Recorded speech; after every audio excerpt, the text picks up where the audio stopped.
नमस्कार, स्वागत है आपका हमारे यूट्यूब चैनल फैक्ट जीके हैं फैक्ट पर। आज हम डिस्कस करने वाले हैं रेलवे ग्रुप डी के सभी प्रीवियस ईयर क्वेश्चंस के बारे में। तो आज हम लेकर आए हैं विद्युत के 30 एमसीक्यूज विद एक्स्ट्रा फैक्ट्स के साथ।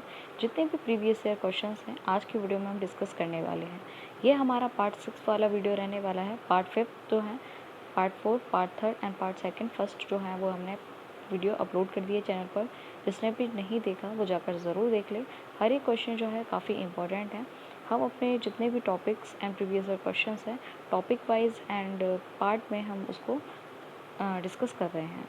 तो जितने भी स्टूडेंट्स नए हैं चैनल को सब्सक्राइब ज़रूर करें, जिससे आपको हमारे वीडियो का नोटिफिकेशन डेली मिलता रहेगा। तो चलते हैं, आज का वीडियो स्टार्ट करते हैं। वीडियो स्टार्ट करने से पहले हम अपने दिन की शुरुआत एक थॉट के साथ करते हैं। तो पहले थॉट पढ़ लेते हैं। रेलवे की वर्दी तुम्हें पुकार रही है, बस तुम अपनी मेहनत से जवाब दो। हर दिन खुद से कहो मैं आ रहा हूँ सफलता। तो रेलवे की भर्ती के लिए तुम्हें दिन रात मेहनत करनी पड़ेगी। ये नहीं कि आज पढ़ लिया कल नहीं पढ़े। रेगुलर पढ़ाई करो जिससे कि आप अपनी सक्सेस तक पहुंच सके। और रेलवे का जो एग्ज़ाम्स है अब ज़्यादा टाइम नहीं रह गया, आने वाला है। तो अपनी मेहनत करो और उसमें रेलवे ग्रुप डी के साइंस के जितने भी क्वेश्चन हैं प्रीवियस है वो हम अपनी वीडियो में डिस्कस करने वाले हैं। तो चलते हैं, आज का वीडियो स्टार्ट करते हैं। आज का पहला क्वेश्चन, विद्युत धारा की एसआई इकाई क्या है? तो विद्युत धारा की एसआई इकाई है एम्पियर। धारा की इकाई जो है वो एम्पियर कहलाती है। एक एम्पियर किसके बराबर होता है? 1 कूलाम पर सेकंड के बराबर होता है। किसके होता है? 1 कूलाम पर 1 सेकंड के बराबर होता है। इसको मापने का जो यंत्र है विद्युत धारा को, वो क्या है? अमीटर है। नेक्स्ट क्वेश्चन, वोल्ट मीटर को परिपथ में कैसे जोड़ा जाता है? वोल्ट मीटर को जो परिपथ में जोड़ने का क्रम है वो है समांतर क्रम है। वोल्टेज मापने हेतु समांतर जोड़ा जाता है। इसकी प्रतिरोध जो क्षमता होती है वो बहुत अधिक होती है। नेक्स्ट क्वेश्चन, धारा को मापने वाला यंत्र कौन सा है? तो धारा को मापने वाला यंत्र है अमीटर। क्या है? अमीटर। अमीटर धारा मापता है। इसे श्रेणी क्रम में जोड़ा जाता है। प्रतिरोध इसमें कम होता है। नेक्स्ट क्वेश्चन, प्रतिरोध की इकाई क्या है? प्रतिरोध की जो इकाई है वो है ओम।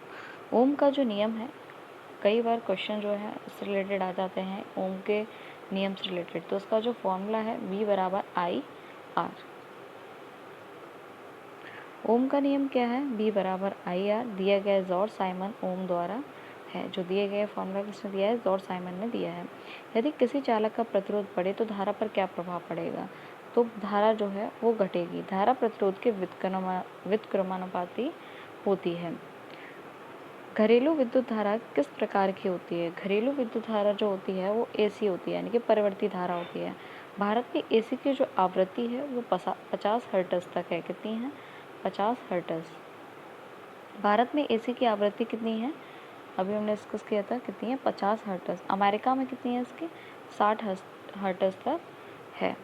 एक यूनिट बिजली किसके बराबर होती है? एक यूनिट जो बिजली है वो 1 किलोवाट घंटा के बराबर होती है। एक यूनिट बराबर 1000 वाट और 1 घंटा। एक यूनिट यानी कि 3.6 इंटू 10⁻6 जूल के बराबर होती है। ये क्वेश्चन आ जाता है कि ये एक यूनिट बराबर कितना होता है? तो 3.6 इंटू 10⁻6। बल्ब में प्रकाश किस कारण से उत्पन्न होता है? तो फिलामेंट के ताप से जो है ये उत्पन्न होता है। ये क्वेश्चन जो है ग्रुप डी में पूछा गया था, जो लास्ट ईयर जो एग्ज़ाम्स हुए थे उसमें। तो बल्ब में प्रकाश किस कारण से उत्पन्न होता है? तो बल्ब में जो प्रकाश है वो फिलामेंट के ताप से उत्पन्न होता है। फिलामेंट जो होता है वो किसका होता है? टंगस्टन का बना होता है। और बल्ब में कौन सी गैस होती है? तो उसमें आर्गन गैस होती है। कौन सी?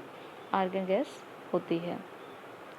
चालक का प्रतिरोध किस पर निर्भर करता है? तो चालक का जो प्रतिरोध है वो निर्भर करता है लंबाई पर, क्षेत्रफल पर, पदार्थ पर, उपयुक्त सभी पर निर्भर करता है। विद्युत शक्ति की इकाई क्या है? विद्युत शक्ति की इकाई जो है वो वाट है। 1 किलोवाट किसके बराबर होता है? 1000 वाट के बराबर होता है। किसके बराबर होता है? 1000 वाट के बराबर होता है। नेक्स्ट क्वेश्चन, फ्यूज़ तार का निर्माण किससे किया जाता है? फ्यूज़ तार का जो निर्माण है वो टिन और सीसा से किया जाता है। किससे किया जाता है? टिन और सीसा से। इसका गलनांक कम होता है इसलिए जल्दी पिघलता है।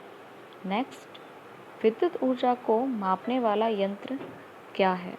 विद्युत ऊर्जा को मापने वाला यंत्र है एनर्जी मीटर। तो बिजली का जो बिल है वो किस में आता है?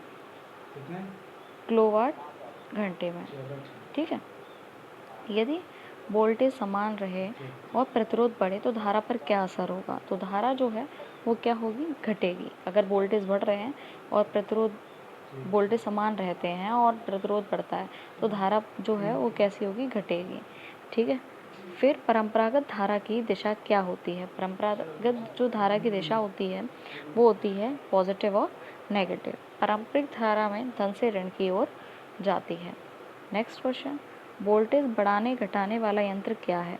इसको बोलते हैं ट्रांसफार्मर। केवल एसी के लिए जो कि प्रयोग होता है। चालक का ताप बढ़ाने पर प्रतिरोध पर क्या प्रभाव पड़ेगा? तो चालक का ताप बढ़ाने पर प्रतिरोध कैसा होगा? बढ़ेगा। धातु में ताप बढ़ाने पर प्रतिरोध बढ़ता है। शॉर्ट सर्किट क्या है? जब धारा कम हो, जब तार सीधे जुड़ जाएं, जब वोल्टेज बढ़े, जब फ्यूज फटे। तो जब तार सीधे जुड़ जाते हैं तो शॉर्ट सर्किट होता है। धारा अचानक कैसी होती है? बहुत बढ़ जाती है। नेक्स्ट क्वेश्चन, मानव शरीर में कौन सा प्रभाव अधिक खतरनाक है? तो मानव शरीर में जो प्रभाव है वो एसी यानी कि 230 वाट एसी झटका घातक होता है।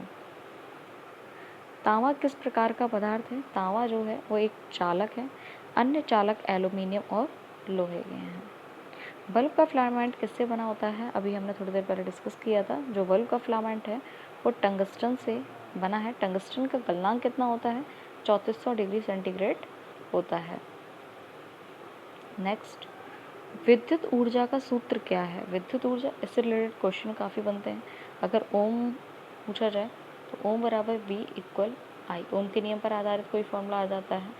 और सेकंड होता है विद्युत ऊर्जा का सूत्र, तो V विद्युत ऊर्जा का, तो V multiply I multiply T। तो ऊर्जा की इकाई जूल या किलोवाट घंटा में होती है। नेक्स्ट, घरेलू परिपथ में रंग कोड कैसा होता है? घरेलू जो परिपथ होता है उसमें रंग जो हमारे तार होते हैं उनके कैसा होता था? फेज लाल, न्यूट्रल काला, और जो होता है वो हरा होता है। ठीक है। गलत कनेक्शन से झटका लग सकता है। डीसी का पूरा नाम क्या है? डीसी का पूरा नाम है डायरेक्ट करंट। डीसी स्थिर धारा है जिससे बैटरी से उत्पन्न होती है। एसी का पूरा नाम क्या है? अल्टरनेटिंग करंट है। दिशा व परिमाणी जो कि है बदलता है। कौन सा पदार्थ कुचालक है? तो रबर जो है वो कैसा है? एक कुचालक है। कुचालक जो होते हैं और कौन कौन से हैं? लकड़ी, प्लास्टिक, सूखी हवा, ये सारे कुचालक है। सुचालक और कुचालक, इनसे रिलेटेड क्वेश्चंस भी एग्जाम्स में आते हैं। तो सुचालक और कुचालक, ठीक है, ये टॉपिक भी क्लियर कर लीजिएगा। समांतर प्रतिरोध में कुल प्रतिरोध क्या होगा? समांतर प्रतिरोध में जो कुल प्रतिरोध है वो कैसा होगा? घटेगा। श्रेणी क्रम में कुल प्रतिरोध क्या होगा? श्रेणी क्रम में कुल प्रतिरोध जो है वो बढ़ता है। बिजली का बिल किस इकाई में आता है? बिजली का बिल जो है वो किलोवाट घंटा में आता है। इसे एक यूनिट कहा जाता है। एक यूनिट जो होती है वो 1000 वाट मल्टीप्लाई 1 घंटा इक्वल किसके होता है? 3.6 × 10⁻6 जूल के बराबर होता है। तो आज के वीडियो में हम डिस्कस करे हैं 30 क्वेश्चंस। तो ये सभी जो हैं वो प्रीवियस ईयर पैटर्न पर ही आधारित हैं। सभी क्वेश्चंस प्रीवियस ईयर एग्जाम्स में पूछे गए हैं। जितने भी railway group D, NTPC, RRB, JEE में जो एग्ज़ाम्स हुए हैं उससे रिलेटेड ही साइंस के क्वेश्चन जो हैं आज की हम वीडियो में हमने डिस्कस किए हैं। अगर आपने ये वीडियो ध्यान से पढ़ लिया तो 90% 90 to 95% जो क्वेश्चंस हैं वो इसी वीडियो से आ जाएंगे। अगर आप जीके की तैयारी कर रहे हैं तो रेलवे ग्रुप डी के लिए आप डेली करंट अफेयर्स के वीडियो भी हमारे चैनल से देख सकते हैं। तो आपको वीडियो कैसा लगा कमेंट में अपनी राय ज़रूर दें। तब तक के लिए अपना ख्याल रखें। जय हिंद, जय भारत।